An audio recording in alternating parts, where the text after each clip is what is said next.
The forest trail smelled of pine and damp earth, the kind of scent that clung to your clothes and made you feel alive. Jack pedaled hard, his mountain bike cutting through the morning mist, tires crunching over gravel. At 38, he was lean, with calloused hands and a face weathered by too many summers under the Colorado sun. He rode this trail every morning, same loop, same solitude. It was his church, his therapy, the one place where the weight of the past didn't press so hard. But today, something broke the rhythm. A woman stood on the trail's edge, her bike tipped over, chain dangling like a broken necklace. She was swearing under her breath, her hands smudged with grease. Jack slowed, his breath catching. She wasn't dressed for the trail, jeans, a loose sweater, and sneakers that looked better suited for a city sidewalk. Her dark hair was pulled into a messy bun, strands escaping like they had a mind of their own. She didn't notice him until he was almost on her, and when she did, her eyes, green, sharp, and a little startled, locked onto his. "You okay there?" Jack called, swinging off his bike. He kept his tone light, the way you'd talk to a spooked animal. She straightened, wiping her hands on her jeans. "Oh, just living the dream. My chain decided to quit on me." Her voice had a dry edge, like she was used to things going wrong, but wasn't about to cry over it.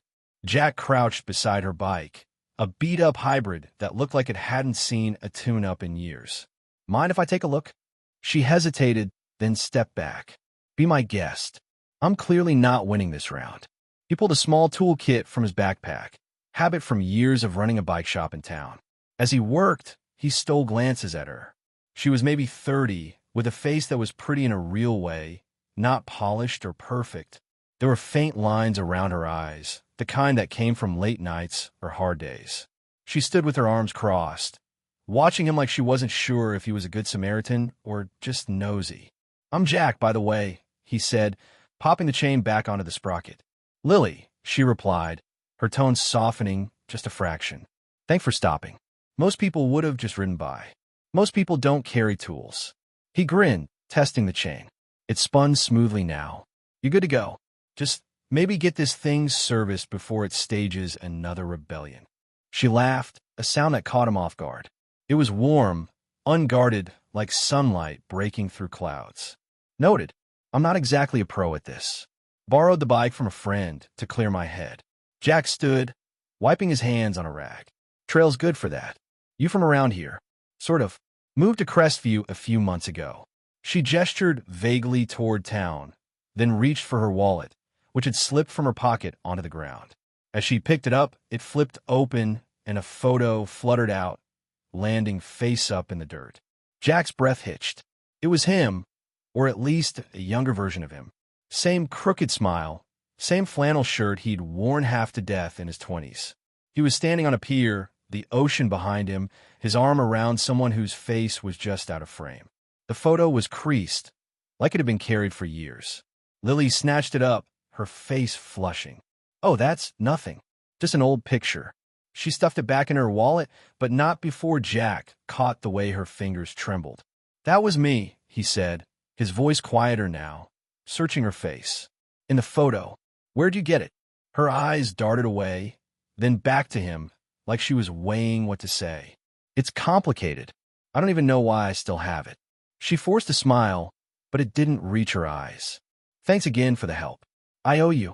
Before he could press, she was on her bike, pedaling off with a quick wave. Jack stood there, the forest suddenly too quiet, his mind racing. Who was she? Why did she have that photo? And why did her face, those eyes, feel like something he should remember? Jack's bike shop, Pedal and Pine, sat on the edge of Crestview, a small mountain town where everyone knew your business but pretended they didn't. The shop was his sanctuary, filled with the hum of spinning wheels and the faint tang of rubber and oil. He'd opened it 10 years ago after walking away from a corporate job in Denver, chasing a simpler life. But simple didn't mean easy. The shop kept him afloat, but barely, and the ghosts of his past, especially Sarah, the woman he'd loved and lost, still lingered in the quiet moments.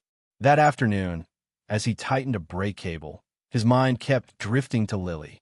The photo was a puzzle piece that didn't fit. He hadn't been to that pier in 15 years, not since he and Sarah had spent a summer in California, young and reckless, before everything fell apart. Sarah had left him after a fight he still couldn't talk about, and he'd buried that pain deep where it couldn't touch him. Or so he thought. The bell above the shop door jingled, snapping him back. A kid, maybe 16, shuffled in, his hoodie too big for his lanky frame.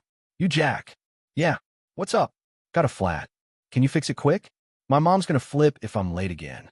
Jack nodded, taking the bike. "Give me 10 minutes. You from around here?" "Yeah. Live over by the old mill. My mom's Lily, by the way. She said you fixed her bike this morning." Jack's hands stilled on the tire. "Lily's your mom?" "Yup. She's cool, but kind of stressed lately. New job, new town, you know." The kid, Ethan, he said his name was, shrugged, scrolling on his phone. Jack worked fast, his mind turning. Lily was a single mom, then new to Crestview, starting over. He wanted to ask Ethan about the photo, but that felt like crossing a line.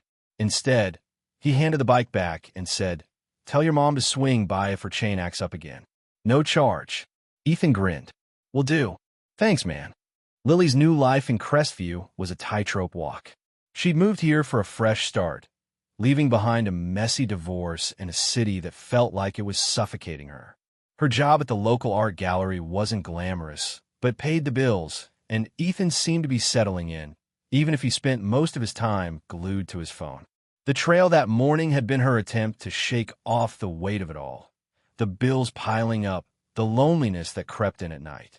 She hadn't expected a stranger to stop, let alone one whose face matched the photo she'd carried for years. The photo was a relic from a summer she barely let herself think about. She'd been 19, sketching on a California beach, when a guy with a crooked smile had asked her to take his picture. They'd talked for hours, shared a coffee, and then nothing. He'd vanished, and she'd kept the photo, a reminder of a moment when life felt full of possibility. Seeing Jack today, older but unmistakably him, had rattled her. She hadn't told him the truth, that she'd recognized him the moment he stopped to help. She wasn't ready to dig up that past, not when her present was already so fragile. That evening, as she chopped vegetables for dinner, Ethan burst into the kitchen. "Yo, Mom, that guy Jack fixed my tire. Said your bike's welcome back anytime. No charge." Lily's knife paused mid-chop. "That's nice of him." Ethan raised an eyebrow. "You okay? You look weird." "I'm fine," she said quickly, forcing a smile. "Just tired." But she wasn't fine. Jack's face, his voice, the way he'd looked at that photo, it stirred something she'd thought was long buried. And when Ethan mentioned a town meeting about a proposed development that could change Crestview, she felt a pull to go, if only to distract herself. Maybe Jack would be there. Maybe she'd find a way to explain the photo, or maybe she'd keep running from it. The town meeting was packed, the community center buzzing with voices. Crestview was small, but people cared fiercely about their home. The proposed development, a big-box store on the edge of town, had everyone on edge. It promised jobs but threatened the trails and small businesses like Jack's shop. He sat near the front, arms crossed, listening as the developer's rep droned on about economic growth. Lily slipped in late, Ethan trailing behind. She spotted Jack immediately, his flannel shirt rolled up to his elbows, his jaw tight. She took a seat a few rows back, her heart doing a strange little flip when he turned and caught her eye. He gave a small nod, and she returned it, her fingers tightening around her bag. The meeting grew heated, voices overlapping. Jack stood, his voice steady but firm. "This store will choke out places like mine. The trails, too. Crestview's not just a dot on a map. It's home. You can't put a price on that." A few people clapped, and Lily found herself nodding. She knew what it was like to fight for a home, to hold on to something real. When the meeting ended, she lingered, unsure why. Jack approached, his hands in his pockets. "Didn't expect to see you here," he said, his tone teasing but warm. "Ethan dragged me," she lied, glancing at her son, who was already halfway to the door. "You spoke well. Sounds like you love this place. Born and raised. You sticking around Crestview for good?" She hesitated, the photo burning a hole in her mind. "Trying to. It's complicated." He studied her, like he could see the weight she carried. "Yeah, life's good at that." He paused, then added, "If you ever want to talk about bikes or, old photos, I'm around." Lily's throat tightened.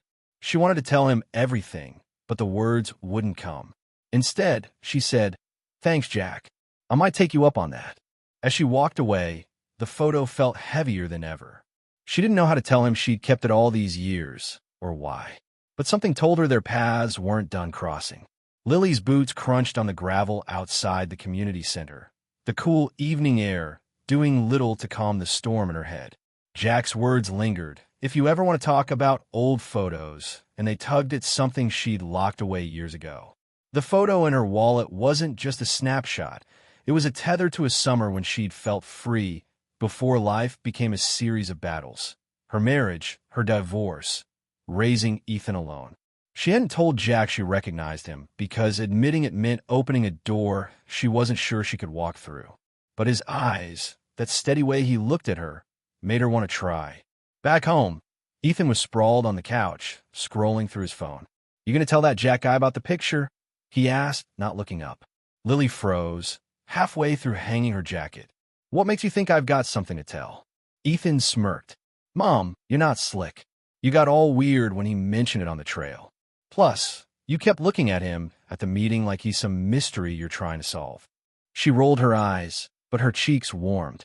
"Go do your homework, detective."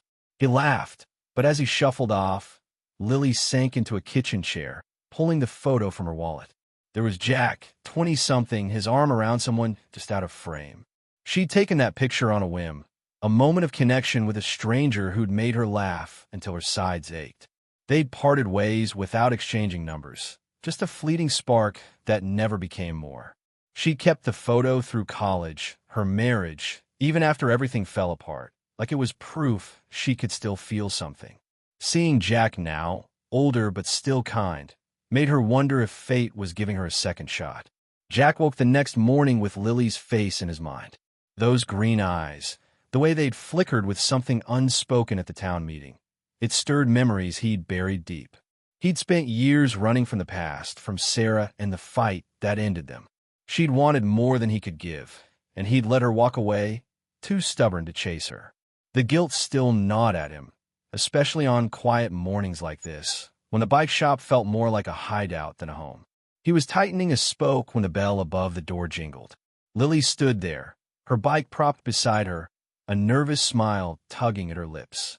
"Chain's acting up again," she said. "Figured I'd take you up on that free tune-up."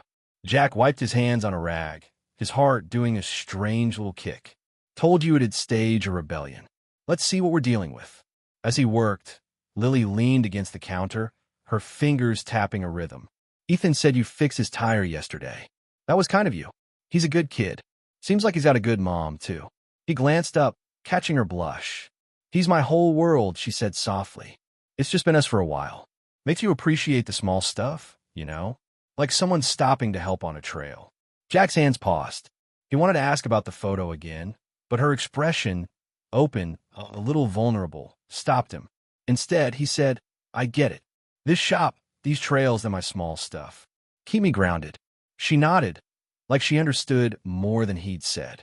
"You ever feel like you're starting over, but you're not sure where to begin?" "Every damn day," he admitted, surprising himself. "You?" "Same." She hesitated, then pulled the photo from her pocket, holding it like it might burn her. It's from a summer in California. I was 19, sketching on a beach. You asked me to take your picture. We talked for hours, then you were gone.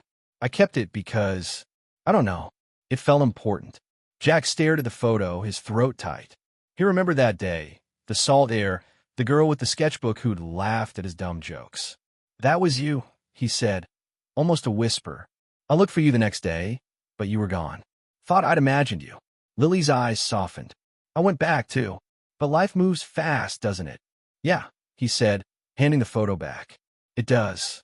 The air between them felt charged, like the moment before a storm. But before either could say more, the door burst open, and Ethan rushed in, out of breath. "Mom, the community center's flooded. Pipes burst or something. Everyone's freaking out." Crestview wasn't built for crises. The community center was the heart of the town, where kids played basketball, where old-timers swapped stories, where meetings like the one about the big box store happened. Now, it was a mess of water-soaked floors and panicked volunteers. Jack and Lily arrived to find people hauling out soggy boxes, the air thick with the smell of damp wood. "We can't lose this place," Jack muttered, grabbing a mop. He'd grown up shooting hoops here, sneaking his first kiss behind the bleachers. Losing it would be like losing a piece of himself. Lily rolled up her sleeves, joining the effort. "What can I do?" Jack handed her a bucket. "Start bailing. We'll figure out the rest." They worked side by side, passing buckets, hauling debris, their shoulders brushing in the chaos. Ethan darted around, helping where he could, his usual teenage apathy replaced by a quiet determination. Lily caught Jack watching her son with a smile, and something in her chest loosened. He wasn't just the guy from the trail or the photo. He was someone who showed up, who cared. As the day wore on, the volunteers dwindled, but Jack and Lily stayed, their clothes damp and hands aching. During a break, they sat on the steps outside, sharing a thermos of coffee someone had brought. The sun was setting, painting the sky in streaks of orange and pink. "You didn't have to stay," Jack said, passing her the thermos. "This isn't your fight. It's home now," she said simply. "Besides, Ethan likes it here. That's worth fighting for." Jack nodded, his gaze lingering on her. "You're tougher than you look, you know that." She laughed, nudging his shoulder. "You're not so bad yourself." The moment stretched, warm and fragile, until Ethan called from inside, breaking the spell. But as they went back to work, Lily felt a shift. Jack wasn't just a memory anymore. He was real, and he was here. Over the next week, the community center cleanup became a town-wide effort. Jack and Lily fell into a rhythm, meeting daily to haul supplies or organize volunteers. Each moment together built on the last, shared glances, quiet jokes, the way he'd hand her a tool before she asked. But the photo still hung between them, a question neither fully answered. One evening, as they sorted donations in the center's basement, Lily found a box of old town records. Photos, flyers, newspaper clippings. She pulled out a faded article about a local festival from 15 years ago, and there, in grainy black and white, was Jack, standing beside a woman with long hair. Lily's breath caught. She knew that face, even after all these years. "Jack," she said, her voice tight. "Look at this." He took the clipping, his face paling. "That's Sarah," he said, barely audible. We were together back then." Lily's heart pounded. She'd known Sarah, too. Not well, but enough. They'd met that same summer in California, through a mutual friend. Sarah had been the one in the photo with Jack, her arm around him, just out of frame. Lily had never connected the dots until now. "You knew her?" Jack asked, seeing the look on her face. "Yeah," Lily said, her voice shaking. "She was a friend of friend. I didn't know you were with her when I took that picture." Jack's jaw tightened, his eyes distant. "She left me a year after that. We fought, and I let her go. Biggest mistake of my life." Lily reached for his hand, her touch tentative. "I'm sorry, Jack. I didn't know." He looked at her, his eyes searching. "Why'd you keep that photo, Lily? After all this time?" She swallowed, the truth spilling out before she could stop it. "Because you made me feel seen that day. Like I mattered. I hadn't felt that in a long time. Not then, not after my marriage fell apart. I kept it to remind myself I could still feel something." Jack's hand tightened around hers, and for a moment, the world was just the two of them, the damp basement fading away. "You matter," he said, his voice rough.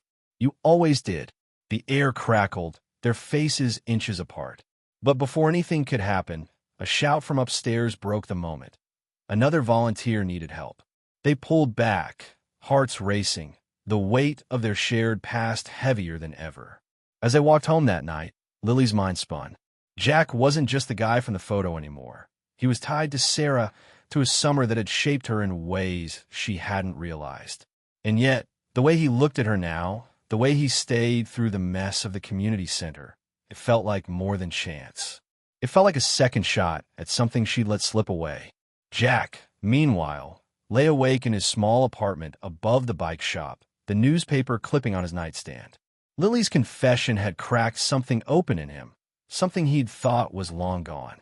He'd spent years blaming himself for losing Sarah, but Lily's presence, her strength, her warmth, made him wonder if he could forgive himself, if he could try again. The next morning, a new challenge loomed. The town had to decide whether to accept the developer's offer to fund the community center repairs in exchange for support on the big box store. Jack knew it could save the center, but kill his shop. Lily, too, felt torn.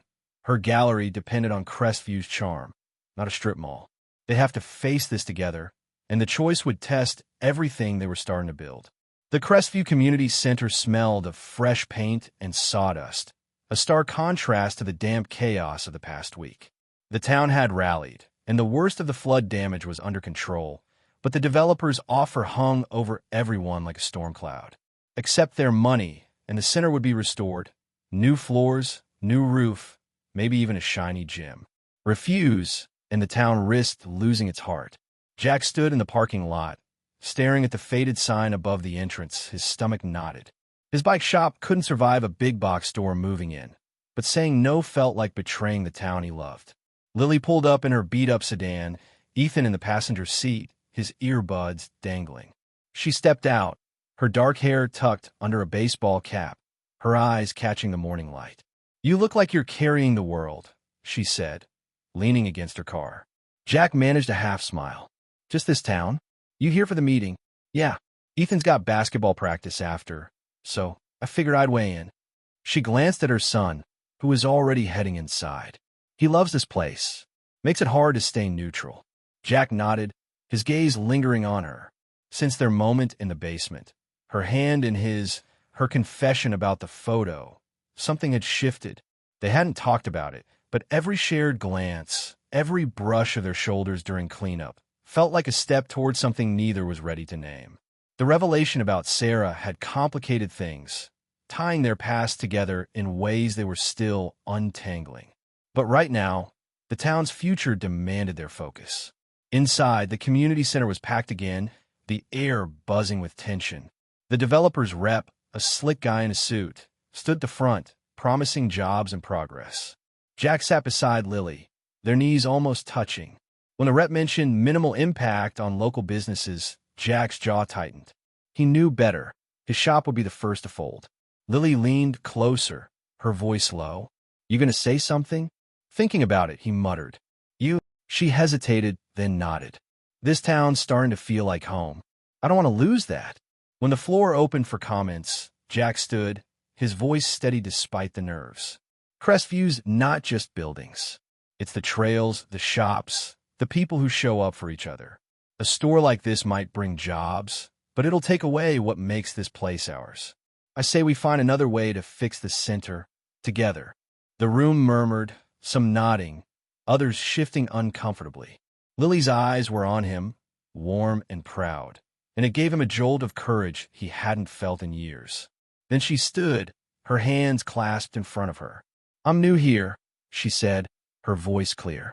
"But I moved to Crestview for a fresh start for my son. This center, these trails, they're why we're staying. I work at the gallery, and I know what a chain store could do to places like that, or Jack's shop. Let's fight for what we have." A few people clapped, and Ethan, slouched in the back, gave her a small grin. Jack caught her eye as she sat down, and for a moment, the room faded away. She'd spoken for him, for them, and it felt like more than just a shared cause. The vote was close, but the town rejected the developer's offer, choosing to fundraise and rebuild on their own terms. It was a gamble, but it felt right. As people filed out, Jack and Lily lingered, the weight of the decision settling around them. "You meant that, didn't you?" Jack said, his voice soft. "About staying." Lily nodded, tucking a strand of hair behind her ear. "I'm tired of running. Ethan's happy here. And, I don't know, this place feels like it could be home." Jack's chest tightened. "I'm glad you're staying, Lily." She smiled, a little shy, a little bold. "Me too." The next few weeks were a blur of fundraisers, paint rollers, and late nights at the community center. Jack and Lily worked side by side, organizing bake sales, fixing walls, even laughing over burnt cookies when Ethan tried to help. The town came alive, neighbors pitching in with whatever they had, time, money, old furniture. It wasn't easy, and the center was far from finished, but every step felt like a promise kept. One evening, as they sorted donated paint cans in the center storage room, Jack found himself watching Lily. She was humming softly, her sweater dusted with sawdust, her face lit by the glow of a single bulb. He thought about Sarah, about the guilt he'd carried for letting her go. But with Lily, it was different. Not a replacement, but a chance to be better, to show up. You ever think about that summer? He asked, setting down a can. What might have happened if we'd found each other again? Lily paused, her eyes meeting his. All the time. I used to wonder if I'd missed something big, you know? Like maybe you were the one who got away. Jack's heart thudded. And now? She stepped closer, her voice barely above a whisper. Now I think maybe we were supposed to find each other again. Here, like this. He reached for her hand, his thumb brushing over her knuckles. I'm not good at this, Lily. I messed things up before, with Sarah, with everything. But I want to try. With you. Her eyes shimmered, but she didn't pull away. I'm not exactly perfect either, Jack. I've got baggage, Ethan, my ex, all of it. But I'm here, and I want to try to. They stood there, hands clasped, the world quiet except for the hum of the bulb above. It wasn't a kiss, not yet. Just a moment of raw, honest connection. But it was enough. Months later, Crestview was starting to heal. The community center's grand reopening, with a modest affair, potluck tables, kids running wild, a local band playing off-key, but with heart. Jack's shop was still standing, thanks to a surge in community support, and Lily's gallery had a new exhibit, her own sketches of the trails drawing crowds. They weren't rich, and life wasn't perfect. Ethan still rolled his eyes too much, and Jack's shop barely broke even some months. But they had something better, each other. Lily and Jack stood on the community center steps, watching Ethan shoot hoops with his friends. The air was crisp, the mountains glowing under the setting sun. They hadn't defined what they were. Not yet, but they didn't need to. It was in the way Jack brought her coffee every morning, the way Lily left sketches on his shop counter, little moments that build a future one day at a time. You think we can do this? Lily asked, her shoulder brushing his. Make it work? Jack looked at her, his crooked smile softening. We've made it this far. I'm betting on us. She laughed, leaning into him just enough to feel his warmth. Me too. The road ahead wouldn't be easy. Lily still woke up some nights, haunted by her ex's voice, doubting she could trust again. Jack still carried Sarah's shadow, the fear he'd fail someone he cared about. But they'd learned to talk about it, to lean on each other through the hard moments. Crestview had given them a second chance, not just at love, but at life. As the band struck up a new song, Ethan jogged over, basketball under his arm. You guys gonna stand there all mushy or what? Lily swatted his arm, laughing. Get back to your game, kid. Jack grinned, ruffling Ethan's hair. Listen to your mom. Ethan groaned, but ran off, leaving them alone again. Lily slipped her hand into Jack's, her fingers fitting perfectly in his. The photo was still in her wallet, a reminder of the past, but it didn't define them anymore. They were writing a new story, one trail, one sketch, one quiet moment at a time.